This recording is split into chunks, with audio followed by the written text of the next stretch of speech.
ವಿವರ. ಮಾರ್ಚ್ 25ರಂದು ಲೋಕಸಭಾ ಚುನಾವಣೆ ನಡೆಯಲಿದ್ದು ಎಲ್ಲೆಲ್ಲೂ ಬಿಗಿ ಬಂದೋಬಸ್ತ್ ನಿಯೋಜಿಸಬೇಕೆಂದು ಚುನಾವಣಾ ಆಯೋಗ ಪ್ರಕಟಿಸಿದೆ. ರಾಷ್ಟ್ರ ಮಟ್ಟದಲ್ಲಿ ನಡೆಯಲಿರುವ ಚುನಾವಣೆಯು 3 ಹಂತದಲ್ಲಿ ನಡೆಯಲಿದೆ ಎಂದು ಆಯೋಗವು ತಿಳಿಸಿದೆ.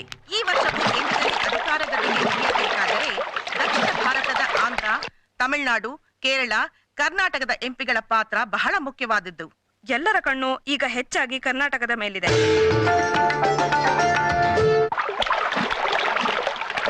ಅಣ್ಣ, ಠಾಕ್ರೆ ಸಾಹೇಬ್ರಿಂದ ಫೋನು.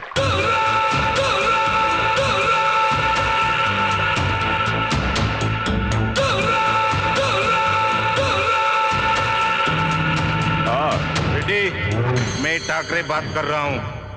टीवी में न्यूज देखा क्या? इस बार साउथ इंडिया चुनाव में हमारा आदमी जीतना है. आपको कितना बेटी होना अभी ले लो. इस बार चुनाव में हमारा आदमी जीतना है, समझे? काम तो हो जाएगा. That's not a problem. हमारा सब आदमी अंदर है, उनको बाहर निकालना है. बहुत लफड़ा है, जरा पैसा ज्यादा लगेगा. ರೆಡ್ಡಿ, ದುಡ್ಡಿನ ಬಗ್ಗೆ ಆಲೋಚನೆ ಮಾಡಬೇಡ. ಎಷ್ಟು ದುಡ್ಡು ಬೇಕಾದ್ರೂ ನಾನು ಕೊಡ್ತೀನಿ. ನನ್ನ ಕೆಲಸ ಆಗ್ಬೇಕು. 25 crores? 50? 75? Bus bus. ಸೌತ್ ಇಂಡಿಯಾದಲ್ಲಿ ಗೆಲ್ಲೋದು ನನಗೇನು ದೊಡ್ಡ ವಿಷಯ ಅಲ್ಲ. ಆದ್ರೆ ಕರ್ನಾಟಕದಲ್ಲಿ ಮಾತ್ರ ಸ್ವಲ್ಪ ಕಷ್ಟ. ಯಾಕೆಂದ್ರೆ ಕರ್ನಾಟಕದ ಪಾಲಿಟಿಕ್ಸ್ ಬಹುತ್ ಖತರ್ನಾಕ್ ಹೈ. ಅದಕ್ಕೆ ನೀನು ಮೊದಲು ಕರ್ನಾಟಕಕ್ಕೆ ಹೋಗಿ ಅಲ್ಲಿನ ಅಲ್ಟ್ರಾವರ್ಸ್ನ ಮೀಟ್ ಮಾಡು. ನೀನು ಬೆಂಗಳೂರು ರೀಚ್ ಆದ್ಮೇಲೆ ಕ್ಷಣಕ್ಕೂ ಅಲ್ಲಿ ಏನೇನು ನಡೀತದೆ ನನಗೆ ಮೆಸೇಜ್ ಬರ್ತಾ ಇರಬೇಕು. ಓಕೆ.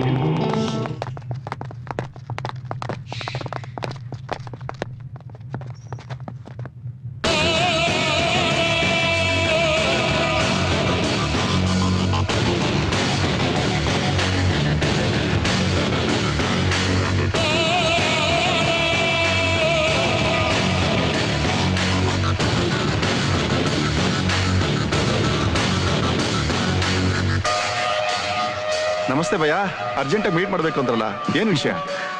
ಮಾಮೂಲಿ underworld problem. Thackeray saab phone ಮಾಡಿದ್ರು.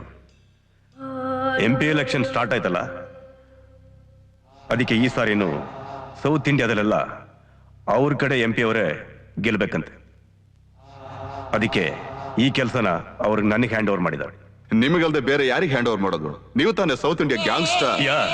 ಯಾ ಅದಕ್ಕೆ ಕರ್ನಾಟಕದ ಅಷ್ಟು MP ಕ್ಯಾಂಡಿಡೇಟ್ಗಳು ನಮ್ಮ ಕಡೆಯವರೇ ಗೆಲ್ಬೇಕು. ಎಲ್ಲ ಏರಿಯಾ ಹುಡುಗರನ್ನು ಕರೆಸಿ